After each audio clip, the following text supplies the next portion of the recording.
Nuevamente con ustedes conectados desde los montes del Valle de Curacaví en Chile, su servidor Osvaldo Calderón, en un nuevo Shabbat, en este viaje que estamos haciendo justamente a través de las Escrituras hasta llegar a las faldas del monte Sinaí o el monte Horeb, ¿no es cierto?, donde se entregan las tablas de la ley, tablas hechas en piedra de zafiro y que claramente el Padre hace en ese instante un pacto. La palabra pacto implica matrimonio, literalmente hablando. Un brit es una alianza, matrimonio con el pueblo que él formó desde las entrañas, ¿no es cierto?, desde el corazón de Abraham, Isaac y Jacob, ¿no es cierto?, y de ahí posteriormente sacándolos del sistema religioso y sacándolo del mundo, sacándolo de la esclavitud de Misraim, para traerlos justamente a su corazón, traerlos para abrazarlos y traerlos justamente a purificarlos y santificarlos para que pudieran tomar el territorio que le pertenecía justamente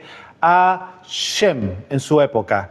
Lo que nosotros ya hemos entendido que claramente en su época, cuando Noé reparte la tierra, justamente Medio Oriente, donde corresponde a lo que vendría siendo Israel, a lo que originalmente era Edem, claramente le tocó por suerte a Shem, pero el hijo menor de Cam tomó justamente el territorio de mala manera y literalmente lo usurpó, y eso nosotros conocemos hoy día como la tierra de Canaán, a la cual justamente tenían que llegar Israel, pero claramente formado ya como un ejército para poder echar fuera a todos aquellos invasores de un territorio que legalmente no les correspondía. Estoy avanzando mucho en el tiempo, pero más adelante eso lo vamos a profundizar. Pero los quiero dejar con la introducción porque estamos justamente caminando, estamos haciendo las estaciones de alguna manera que nuestra nación tuvo en sus momentos a través de los capítulos que tenemos justamente en Éxodo, ¿no es cierto?, en Shemot.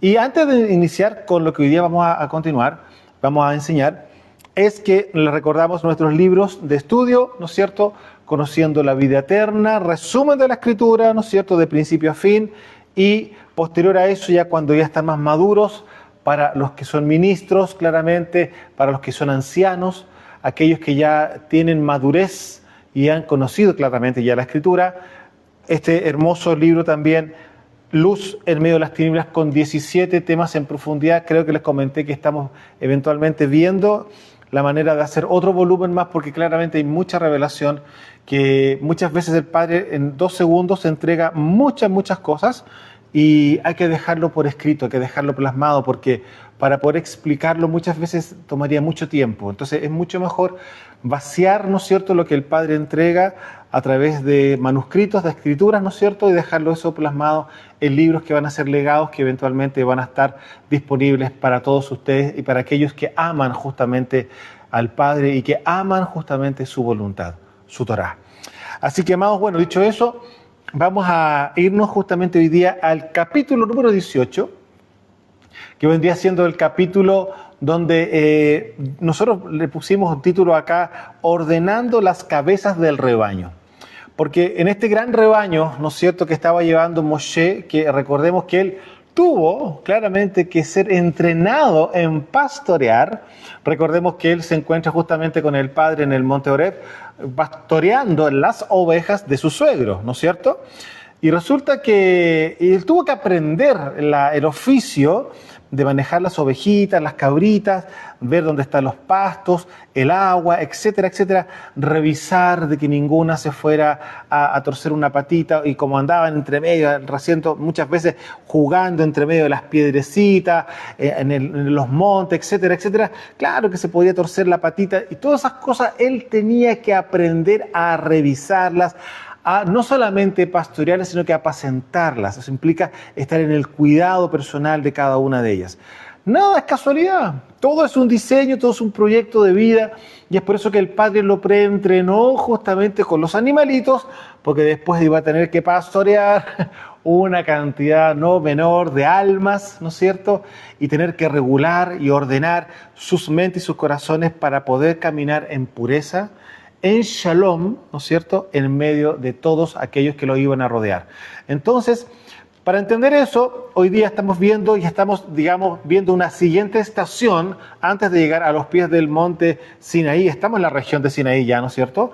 Pero antes de llegar al monte a recibir justamente la Torá, en Éxodo 18 dice así, verso 1, y vamos a amplificar algunas cosas que lo más probable es que más de alguno de ustedes no lo ha comprendido o lo ha mal entendido, porque el sistema religioso, usted bien sabe que eso lo ha hecho de forma magistral durante muchos siglos, de enredar las cosas, confundir las cosas, porque considera, que piensa, saca conclusiones, de alguna forma las interpretaciones, porque claramente no da para más el sistema religioso.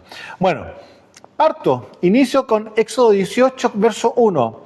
Oyó Yitro, sacerdote de Madián, suegro de Moshe, todas las cosas que Elohim había hecho con Moshe y con Israel, su pueblo, y cómo Yahweh había sacado a Israel de Mizraim. Cuando estábamos leyendo eso, es que él oyó durante ya el tiempo, antes que ellos se encontraran, las cosas que habían ocurrido. Luego, un poco más abajo, nos vamos a dar cuenta que él se encuentra y Moshe literalmente le cuenta todas las cosas extraordinarias, las 10 plagas, cómo abrió el mar, etcétera, etcétera, las conversaciones y las negociaciones que tuvo con Faraón, todas las cosas que ocurrieron, la muerte de los primos, todo se lo conversaron largamente y claramente ahí Yitro, ¿no es cierto?, entra a un entendimiento aún mayor todavía, porque claramente algo sí podría haber conocido, pero no de la forma que él lo conoció, con el testimonio que Moshe le entregó. Pero yo quiero preguntar una cosa. Usted sabe que el nombre que nosotros conocemos acá, que dice oyó Yitro, ¿no es cierto?, o Yetro, ¿no es cierto?, sacerdote de Madián, ¿no es cierto?, el suegro de Moshe, está especificando todo, que en algún pasaje de la Escritura usted también ha leído que el nombre de el suegro de Moshe era Reuel, y como que, bueno, tiene dos nombres, pero nunca aparecen los dos nombres asociados, ¿se fija?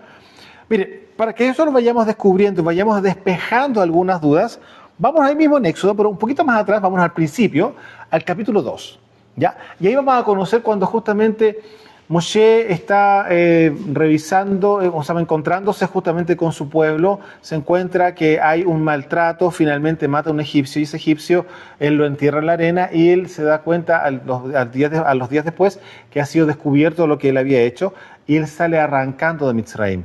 Lo que implica claramente que se encuentra finalmente en la región de Madián, donde se encuentra con una circunstancia en la cual desencadena una nueva forma de vida para él, justamente en el territorio de Madián. Y aquí vamos justamente a Éxodo capítulo 2, al verso 15. Bajemos hasta el verso 15 y vamos ya aquí hice la introducción, ahora vamos a ver, dice, oyendo Faraón acerca de este hecho, del tema de que había muerto, ¿no es cierto?, el egipcio, procuró matar a Moshe, pero Moshe huyó de delante de Faraón y habitó en la tierra de Madián. ¿Ven? Ahí vamos bien. Y estando sentado junto al pozo, 7 hijas que tenía el sacerdote de Madián vinieron a sacar agua para llenar las pilas y dar de beber a las ovejas de su padre. Yo quiero pararme acá porque usted se puede dar cuenta que aquí da por hecho que hay un pozo, no muestra nada más, solamente que llega un pozo. Hay que entender que hay un pozo en el sector, ¿no es cierto?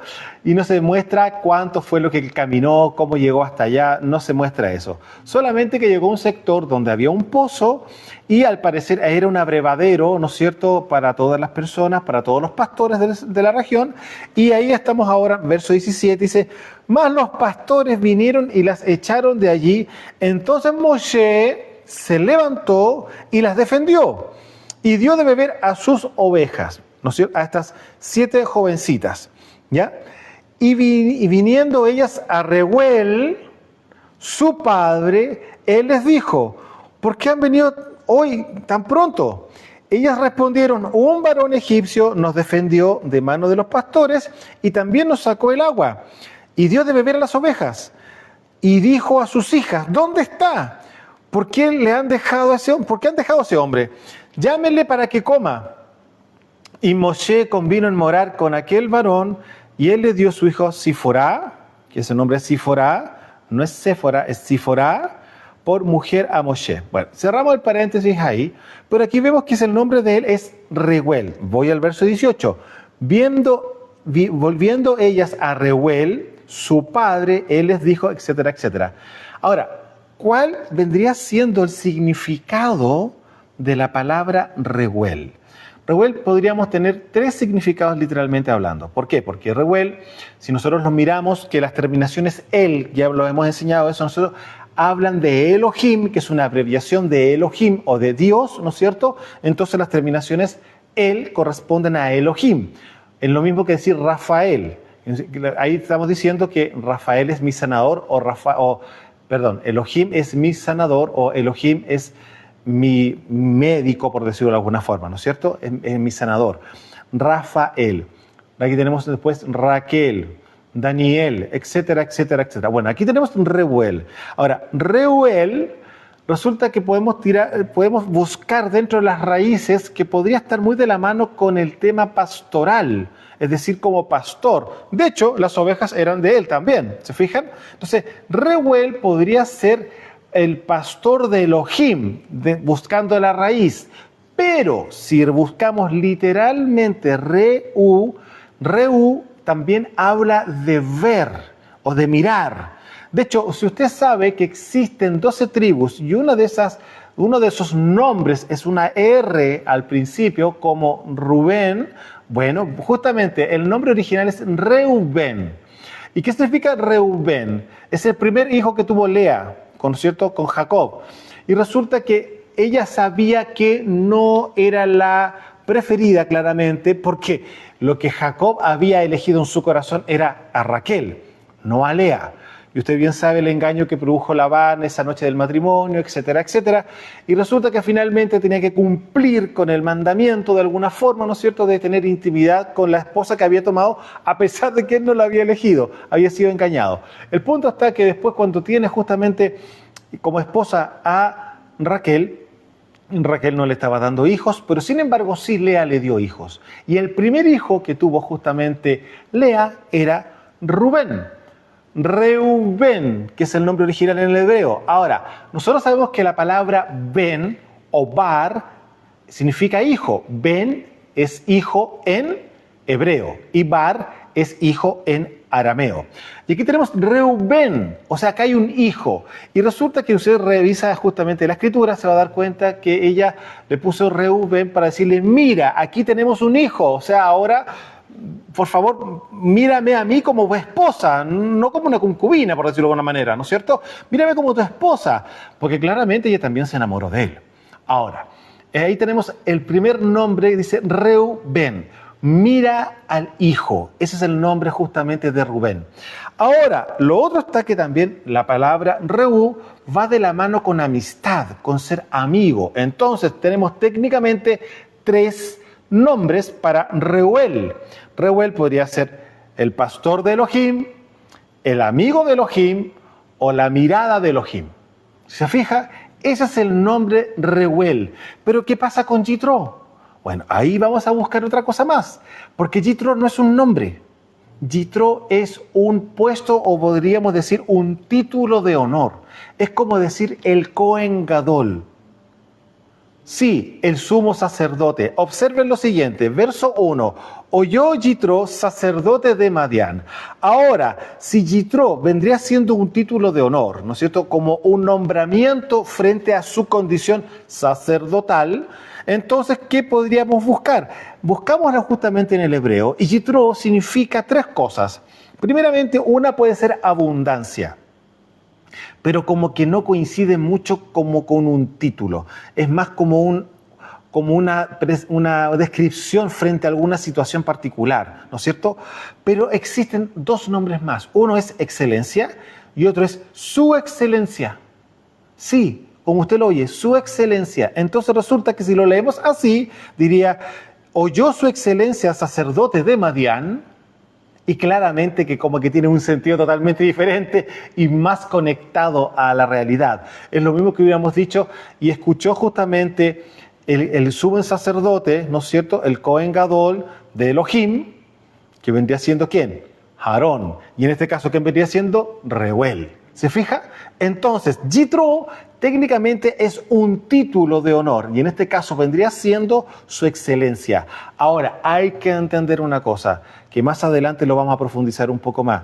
Aquí, si él era un sacerdote, ¿no es cierto? Claramente hay ciertas, por decirlo de alguna forma, ciertas cosas que están dentro de su alma que los elevaba de alguna manera, no era cualquier persona. Claramente lo mismo ocurría en Egipto.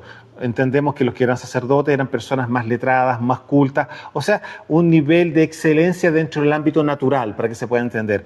No estamos hablando del tema paganismo, no, estamos hablando de personas que más o menos eran entendidas en ciertas cosas, ¿no es cierto? No era una persona común y corriente, no, por algo llegaba a ser un sacerdote. Y en este caso particular, aquí está hablando de el sacerdote de Madián. Pareciera que no habían muchos sacerdotes, porque si no diría, era uno de los sacerdotes de Madián, o era el único, no hay una especificación, pero sí la palabra Yitro nos habla de un puesto de honor. ¿Se da cuenta? Entonces, oyó su excelencia, sacerdote de Madián, ¿no es cierto?, suegro de Moshe, todas las cosas que Elohim había hecho con Moshe y con Israel su pueblo, y cómo Yahweh había sacado a Israel de Mitzraim. Verso 2. Y tomó Yitro, ¿no es cierto?, su excelencia, suegro de Moshe, a Sífora. Sífora, recuerden que no es Séfora como nosotros lo conocemos, es Sífora. Y Sífora, ¿sabe qué significa? En hebreo significa pajarito. ¿Qué es lo que está mostrando? Que al parecer Sífora era muy delicada. Si usted se puede dar cuenta, porque un pajarito no dice un pájaro, podría ser traducido también como ave, pero hay que entender que cualquier tema de ave claramente no es ninguna cosa robusta, no, es algo muy delicado, muy fino. Entonces, aquí vemos justamente, y tomó Yitro, suegro de Moshe, a Sífora, la mujer de Moshe, después que él la envió, y a sus dos hijos.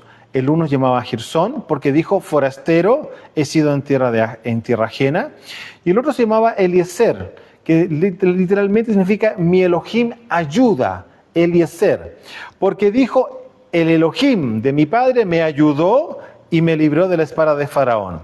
Y Yitro, el suegro de Moshe,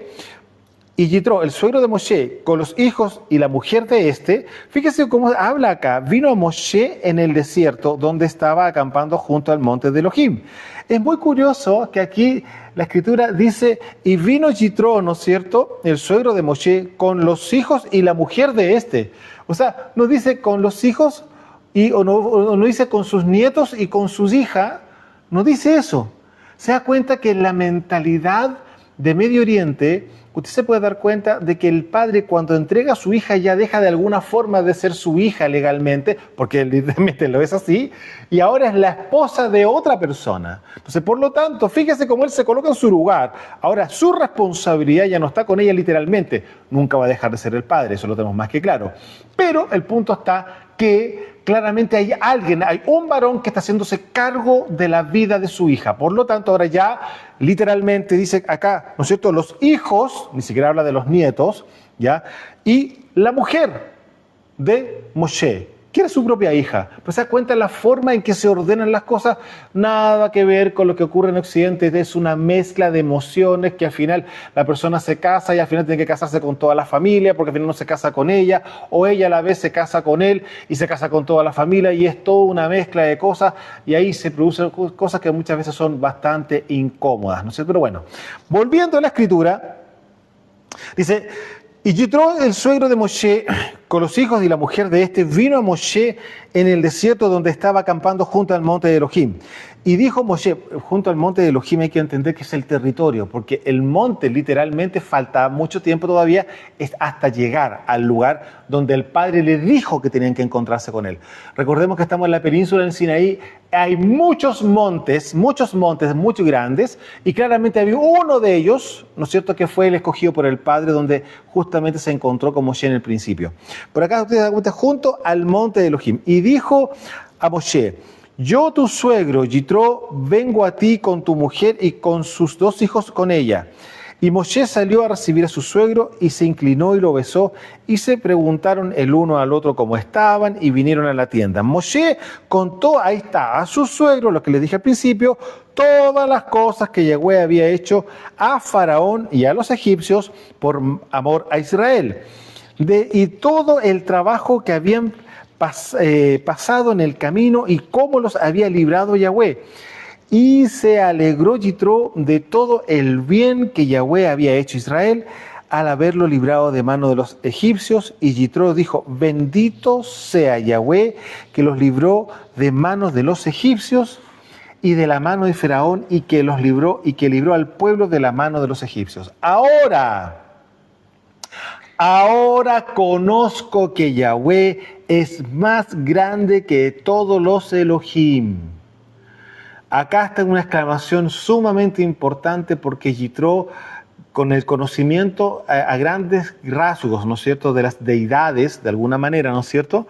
Acá usted se puede dar cuenta que aquí dice, ahora conozco que Yahweh es más grande que todos los Elohim que hasta ese instante él conocía. ¿Ya? Porque en lo que se ensoberbecieron prevaleció contra ellos.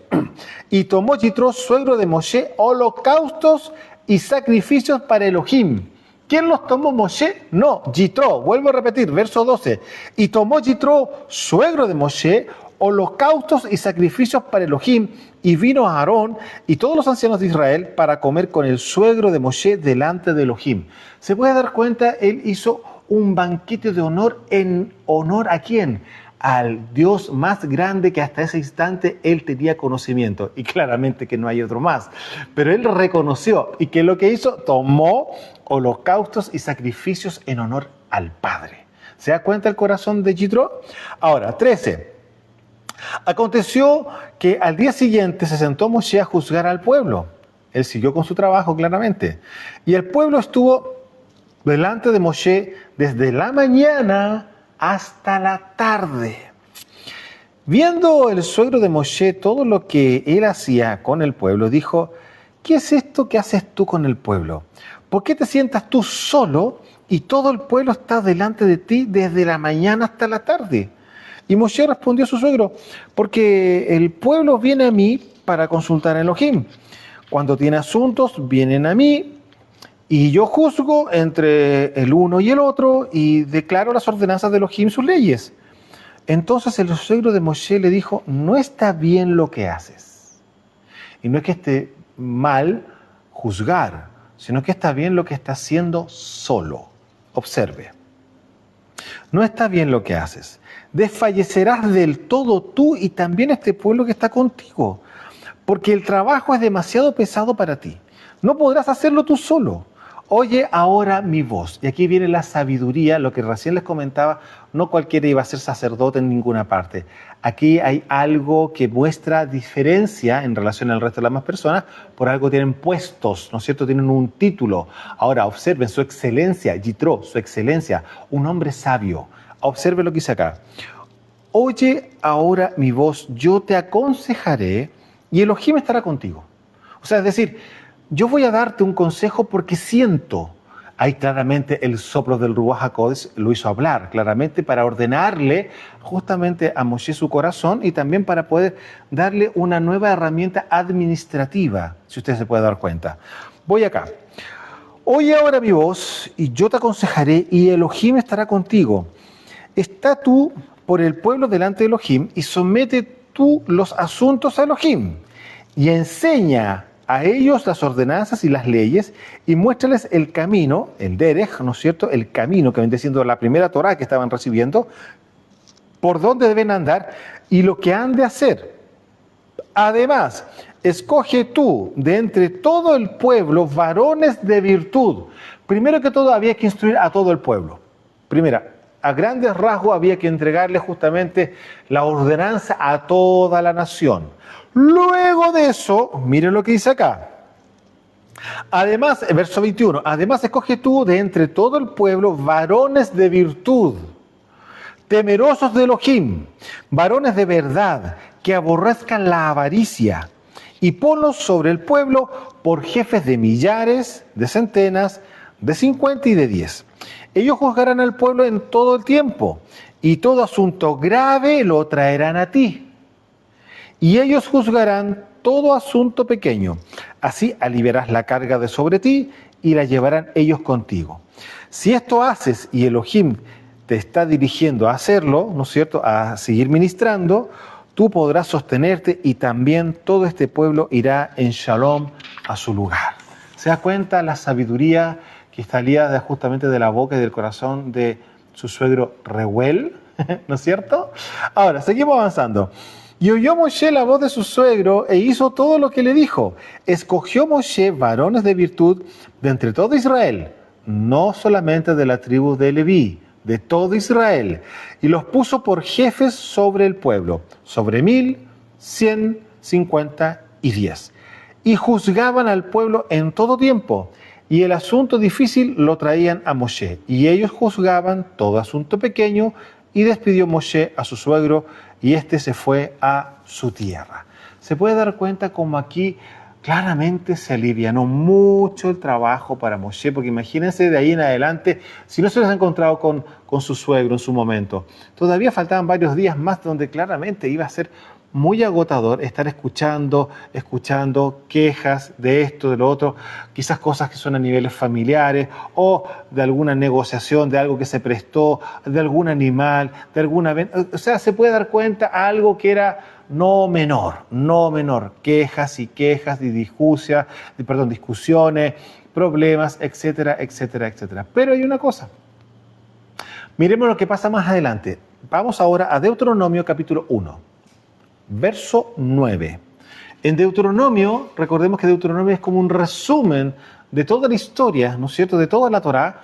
Y aquí nos vemos en el verso 9 como nuevamente Moshe vuelve a repetir, a contar justamente esta situación que pasó acá en Éxodo 18, pero acá vamos a ver un poco más de detalles en algunas cosas, muy interesantes. Miren, Deuteronomio 1, verso 9. En aquel tiempo yo os hablé diciendo, yo solo no puedo llevarlos. Ahí se da cuenta que él tampoco hace alusión a que se lo comentó justamente Yitro, porque él entendió que era el padre a través de Yitro el que le estaba aconsejando tal cosa. Recuerde, en este mismo instante estamos viendo que es la primera intervención humana frente a una decisión que Moshe iba a tomar, cuando hasta ese instante toda la dirección había sido celestial, pero Yitro en su sabiduría y usado por el Ruach HaKodesh lo ministró personalmente en forma humana. Y claramente que era una cuenta que daba buenos resultados. Y aquí nuevamente Moshe hace el comentario de ese episodio en Éxodo 18, dice acá, en aquel tiempo yo os hablé diciendo, yo solo no puedo llevarlos. Yahweh su Elohim los ha multiplicado y he aquí, hoy ustedes son como las estrellas del cielo en multitud. Yahweh Elohim de sus padres los haga 1000 veces más de lo que ahora son y los bendiga como les ha prometido. ¿Cómo llevaré yo solo sus molestias, sus cargas y sus pleitos? Ahí claramente le mostró más en específico todas las cosas que estaba ya experimentando, ¿no es cierto? Denme de entre ustedes, de sus tribus, varones sabios y entendidos y expertos, para que yo los ponga por sus jefes. Y me respondieron y dijeron, bueno es hacer lo que has dicho.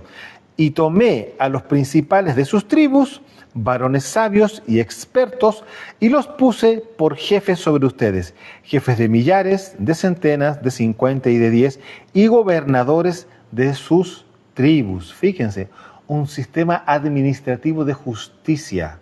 ¿Se da cuenta? Y ahora, entonces mandé a sus jueces. Ahora, aquí hay una cosa que hay que conocer.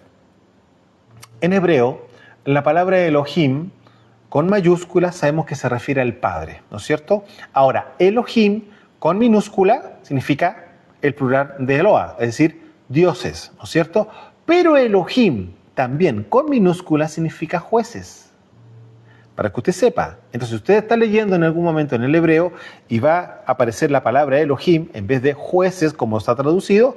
No se confunda, no piense que son dioses. No, son los jueces. Ahora, ¿por qué también se ocupa la misma palabra? Si usted puede entender, es porque claramente son pequeños dioses desde la matriz celestial. ¿Por qué? Porque están estableciendo la justicia divina, no la terrenal. Entonces, por eso el nombre de jueces para los israelitas claramente tiene la misma nomenclatura hebrea que Elohim, pero con minúscula. ¿Por qué? Porque ellos van a tomar juicio en virtud conforme a las ordenanzas celestiales. Entonces, cuando nosotros vemos que Mashiach dice que dioses son ustedes, y lo hace el comentario, está hablando de jueces también. ¿Y con respecto a qué? A que conocen la Torá. Conocen la Torá. Entonces, cada varón, cada hijo de Elohim sí debería de ser un pequeño juez, por decirlo de una forma, porque debería de conocer Torá para poder ordenar su vida personal y también la de su familia. Continúo. Verso 16. Entonces mandé a sus jueces, Elohim, ¿no es cierto?, diciendo, oíd entre sus hermanos y juzguen justamente entre el hombre y su hermano y el extranjero. No hagan distinción de persona en el juicio, si al pequeño como al grande oirán. No tendrán temor de ninguno, porque el juicio es de Elohim. ¿Se da cuenta? Lo que ellos están haciendo es justamente una representación acá abajo en la tierra de los juicios celestiales. Pero claramente el Padre iba a estar respaldando en sabiduría a cada uno de ellos. Y la causa que les fuere difícil la traerán a mí y yo la oiré. Les mandé pues en aquel tiempo todo lo que habían de hacer.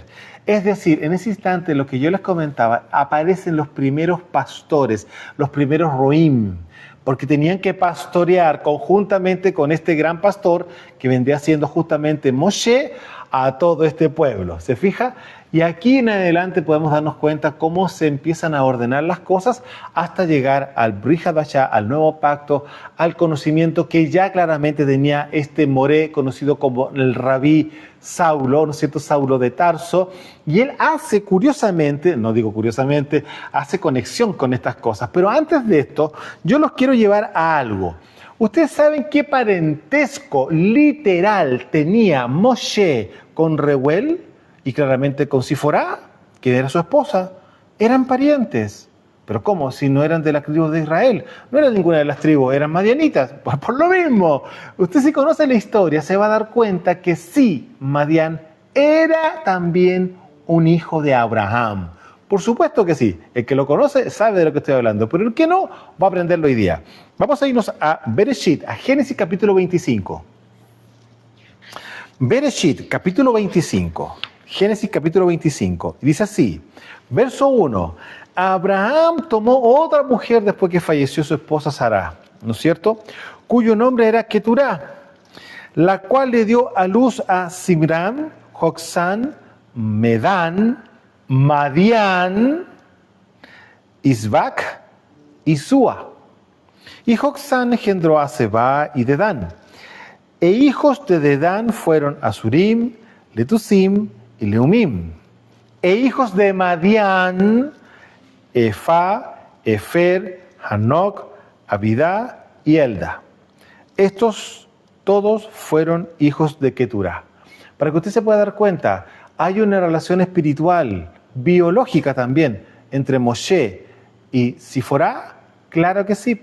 Ambos tenían la misma simiente espiritual que era de Abraham. Pero el Padre dijo claramente que su pacto y su relación iba a estar ¿con quién? Claramente con Isaac. Y después de Isaac iba a venir justamente Esaú y Jacob, de la cual donde el Padre iba a tomar a Jacob justamente como cabeza para continuar con su programa y con su plan. Entonces, aquí usted se puede dar cuenta, tenemos la parentesca, el parentesco, ¿no es cierto?, que existe entre su esposa Siforá, ¿no es cierto?, y Moshe. Es decir, se cumple, aunque ellos no lo entendían, se cumple justamente con la primera Torá que el Padre le entregó en el corazón a Abraham, de que no se mezclara con la gente del territorio, que no se mezclara con las cananeitas, ¿no es cierto? Y eso por eso lo mismo mandó a buscar a la esposa de su hijo Isaac, no a Eliezer acá en el territorio justamente de los cananitas, sino que tenía que ir al norte a buscar a la casa de su parentela. Y aquí nuevamente se cumple claramente por todo un diseño divino, ¿no es cierto?, por parte del Padre, de que la esposa de Moshe fuera también de la misma sangre que justamente de Abraham. Y es por lo mismo que también todo el sistema espiritual y toda la coincidencia a nivel de la emuná, de la fe que podría haber tenido Sephora, no había ningún problema y todo iba a coincidir y todo iba a calzar literalmente como un guante. Es decir, ayuda idónea para Moshe. ¿Se fija? Ahora, yéndolo a tiempos modernos, entre comillas, ¿no es cierto? Estamos hablando del tiempo de Rav Shaul. Va usted a darse cuenta cómo Rav Shaul también hace uso de esta Torá, porque recordemos una cosa, que la Torá en sí misma son los primeros 5 libros del Tanaj, ¿no es cierto? Estamos hablando desde Génesis hasta Deuteronomio, a lo conocido en griego como el Pentateuco. Pero cuando hablamos de la Torá de Moshe, estamos hablando literalmente desde Éxodo 20 en adelante. Estamos hablando de todo lo que implican los 10 mandamientos o las 10 palabras con todos los preceptos que nosotros conocemos, que en total son 613.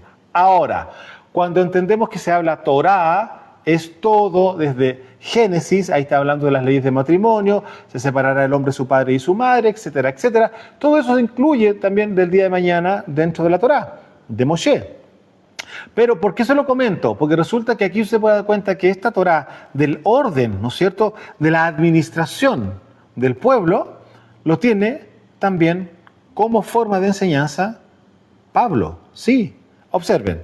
Vamos a 1 Timoteo, capítulo 3.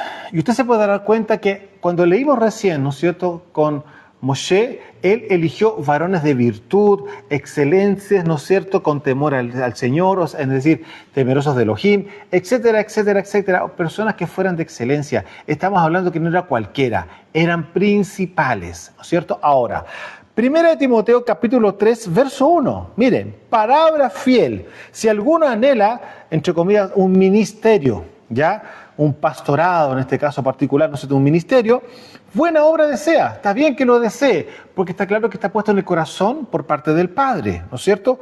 Pero es necesario que en este caso el ministro, ¿no es cierto?, sea irreprensible, marido de una sola mujer, sobrio, prudente, decoroso, hospedador, apto para enseñar, ¿qué? Torá, claramente. No dado al vino, no pendenciero, no codicioso de ganancias deshonestas, sino amable, apacible, no avaro, que gobierne bien su casa, que tenga a sus hijos en sujeción con toda honestidad. Pues el que no sabe gobernar su propia casa, ¿cómo cuidará de la Keilah de Elohim?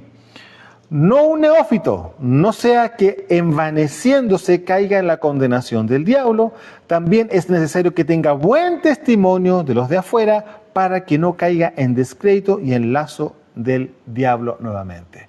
Se puede dar cuenta que una de las cosas que le dijo Yitro en su momento, ¿no es cierto?, Reuel, era que fueran hombres que no tuvieran temas con el tema del dinero, ¿se fijan? Para poder juzgar después al más grande o al más pequeño sin ningún tipo de coima, se dice acá en Chile. No sé si en su nación se dirá lo mismo. En el fondo es el poder darle un soborno, que es la otra palabra que se usa. ¿Se fija? Entonces, personas que el dinero a ellos no les dé ni frío ni calor, como se dice, les dé absolutamente lo mismo. ¿Por qué? Porque claramente tienen que juzgar como representantes del gran Elohim, del gran Dios. Entonces, por lo tanto, no podían ensuciarse ellos sus manos y mucho menos su mente frente a caer en alguna tentación como esa. Por lo tanto, si eso fue para la nación, se replica exactamente lo mismo.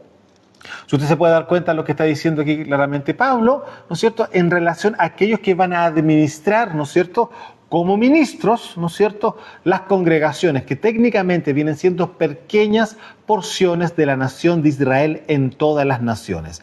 Cada congregación vendría siendo como una célula de todo el gran cuerpo de Israel que está en todo el planeta.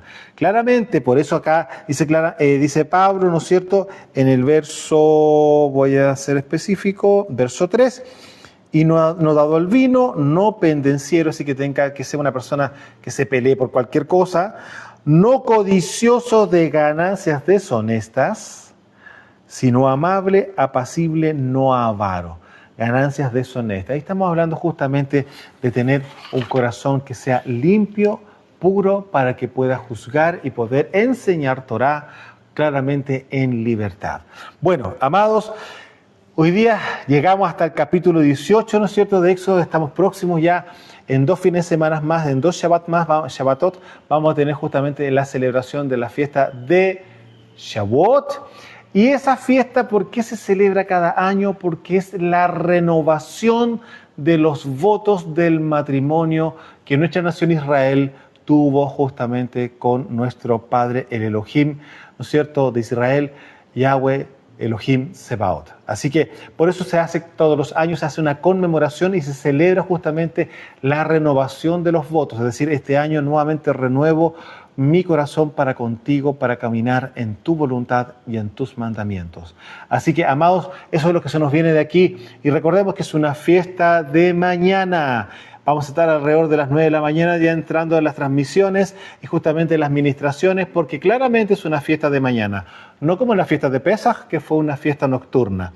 Pero bueno, dicho eso, hay mucho por conocer, mucho por enseñar y claramente estamos gozosos de poder tener justamente este contacto con ustedes, no solamente aquí en Chile, sino que también en las naciones a donde ustedes están en este instante. Un abrazo desde Chile, desde los montes del Valle de Curacaví, su servidor, Osvaldo Calderón. Shalom.